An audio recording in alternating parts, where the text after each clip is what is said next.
Well, hello, and in this video we're going to discuss this idea of what are called separable differential equations and give you some techniques for how to solve them.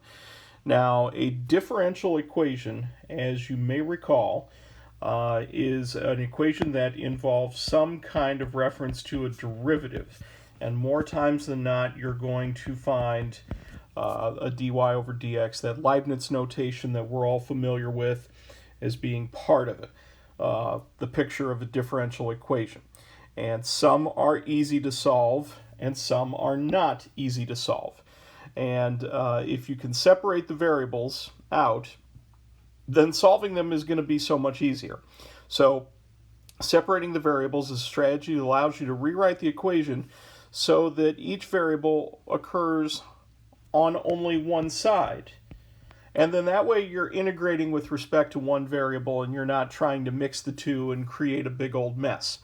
So this is sort of folds in a lot of the concepts that we've done with antiderivatives and also like initial conditions that you've seen in other situations. And it also kind of helps us get around some implicitly defined derivatives as well if we are able to separate. So if we have a differential equation of the form dy over dx is equal to f of y times g of x, and that's right here in the middle, this type of equation is what we call separable. That's because we can get the variables on their own sides. So what I would do here is I might divide by f of y and multiply by dx. And that's the goal, is to try to get all of the y's on one side and all of the x's on the other. And then you take the antiderivative of both sides. So basically you're going to antidifferentiate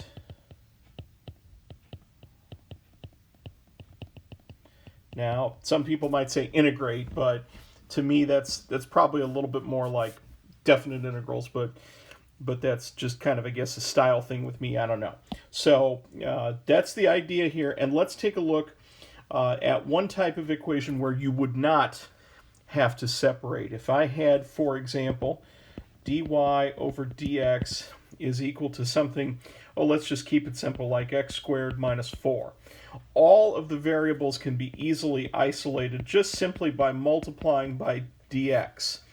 And that's something that we talked about in a previous video, is sort of this idea of getting the y's and x's by themselves just to make things a little bit easier. Okay, let's dive in and look at a few examples. Last thing that we can do.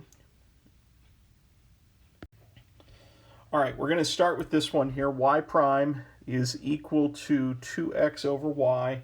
And I'm going to first of all replace that y prime with dy over dx. And then you can see very quickly that we can solve for each variable just simply by multiplying both sides by denominators.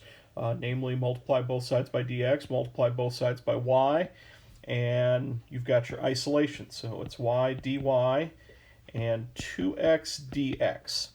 Okay, now our next step at this point, once that we've separated this, is to go ahead and do an antiderivative of both sides. So over here on the right side, I'm going to address that one first. You're going to get x squared plus c. That is the typical antiderivative that we're used to. Now, over here on the left side, you're going to get 1/2 y squared. Now, you're probably wondering why we do not necessarily put a c in that particular spot. This is because this right here is a constant, and this right here is another constant of an unknown variety. They're both unknowns because all functions have antiderivatives that differ by some unknown constant. And we already know that in order to find that unknown constant, I've got to have some extra information, such as a point that this particular graph would go through. Now, if I had that information with me, then I could solve for a c. But the problem lies when we have more than one c. So what we've decided to do to make this easier is to just sort of conveniently mush in this particular c with this one. Now I know looks like if we subtract both sides, you're going to get 0. But I want you to think about this. This could be any number whatsoever, and that could also be any other number, or it could be the same thing. So it's entirely plausible that our c could be 0 for both sides. It's entirely plausible this could be 9 and this could be 2. So that's something to consider here as we sort of mush these together into one c. So rather than keep this up here, I'm just going to get rid of this plus c on the left side. And now we're going to go ahead and solve this out. Now, probably the most convenient way to do this is to multiply both sides by 2. So if I do that, I'm going to get y squared is equal to 2x squared. Now, if I multiply c by 2, again, that's just another constant that we don't really want to worry too much about what it's really valued at. So the bottom line here, folks, is don't get too hung up on the c's, because if you start thinking about applying too many rules of algebra, you're just going to drive yourself crazy here. Okay?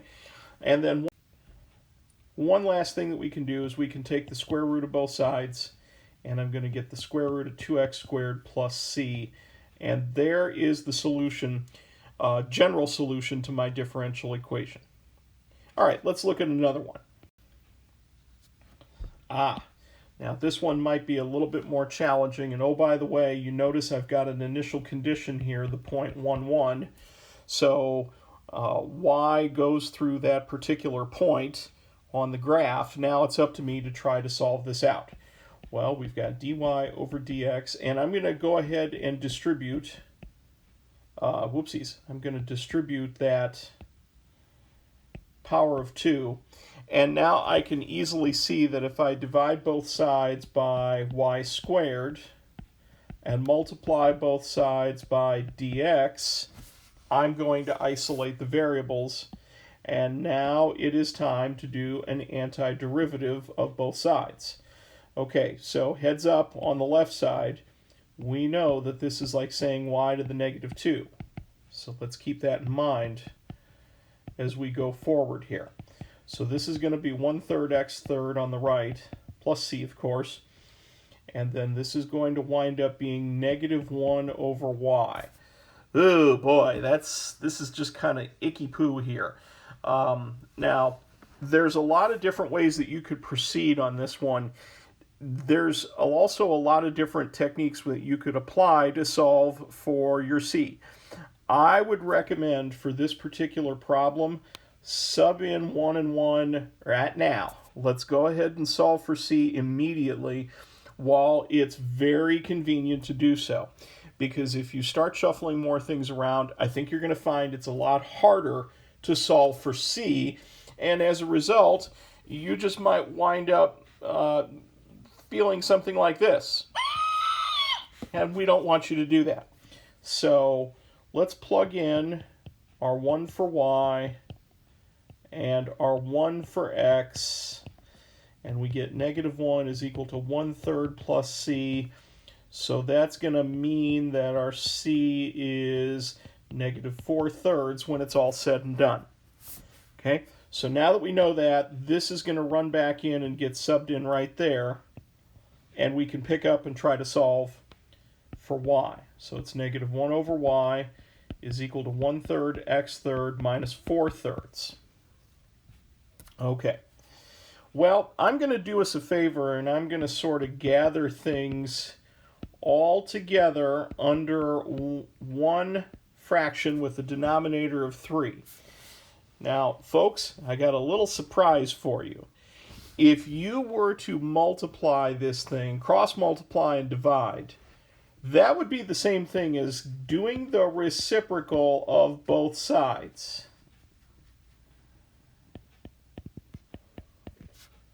Pretty slick. You can test it for yourself. And now we're going to go ahead and just multiply everything by negative 1. And here is your solution, negative 3 over the quantity x third minus 4. And that is our particular solution for that differential equation. All right, next example. Let's take a look here and isolate these guys. Now this looks kind of familiar, so we're just going to probably go ahead and see what we can do with this one. 1 over y squared dy is equal to x squared dx. And now we are going to have a little bit of calculus fun at the expense of this problem. So 1/3 x third plus c, and we know this is going to be -1 over y. So it's probably smart to go ahead and plug things in. And you are going to wind up, so I'm going to make that annotation here that we plug in, and plug in 0 and 3 for x and y respectively. And you're going to get -1/3 is equal to, oh, well, -1/3 is c, because that 0 just drops out. Okay, so we've got -1 over y is equal to 1/3 x third minus 1/3. And now I'm going to pull the same little algebraic trick I did on the previous problem. We're going to get it all as one fraction since it already has a common denominator. Thank goodness for that. And then we are going to do the flop flip, as I like to say. I'm going to put the flop flip on this, and we get 3 over x third minus 1, and then finally multiply everything by -1 just to get rid of that annoying, pesky negative sign on the left side, and there you go. Not too bad. Okay, a couple more to jump into. Now, I'm going to have a word with the publisher on this one. And this one, I'm going to tell you right now, as many of you know about me, this drives me absolutely nuts. I just want to look at this and say, what in the absolute were you thinking when you published this? It makes no sense whatsoever to write it like that. Let's just go ahead and do this some justice. Okay, now we go ahead and substitute in dy over dx, and we have x to the 1/2 times y. Now look, I rewrote that with x to the 1/2 because I'm selfish. I just wanted to do this for my own benefit. All right, now dividing by y, 1 over y dy, and multiplying by dx gives us this. So now the antiderivatives are a little bit more exotic than what we had in the previous problem. So we're going to have 2/3 x to the 3/2 plus c over here. Now, what about the left side? We are going to have the natural log of the absolute value of y. That's the antiderivative. Well, how does one get rid of a natural log? You use a saw to get rid of a log. Okay, no, you really don't either. What you do is you raise it with a base of e. You introduce a base of e on both sides and you exponentiate. Okay, heads up, folks. This is where things get a little bit interesting. E to the natural log of y is just going to result in y. And over here, we're going to have something that is quite unpleasant to look at. All right, now you're probably wondering, how am I going to contend with that c? Well, we're going to dive into the rules of exponents, which most students, when it comes to logs and exponential functions and all of that, for some reason, it's just one of those things that, you know, you just sort of, you're afraid that it's going to turn out like, but if you keep your head, it's not so bad. Okay, so we've got e to the 2/3 x to the 3/2. Now I want to remind you that if I separate this out as e to the c, then this right here, e is itself is a constant, and I am raising it to some constant. This entire little part of this whole expression on the right side is a constant of some variety. Probably an ugly decimal, but it is a constant nonetheless.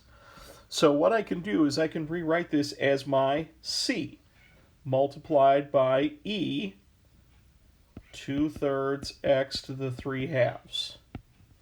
And this, friends, that is my general solution.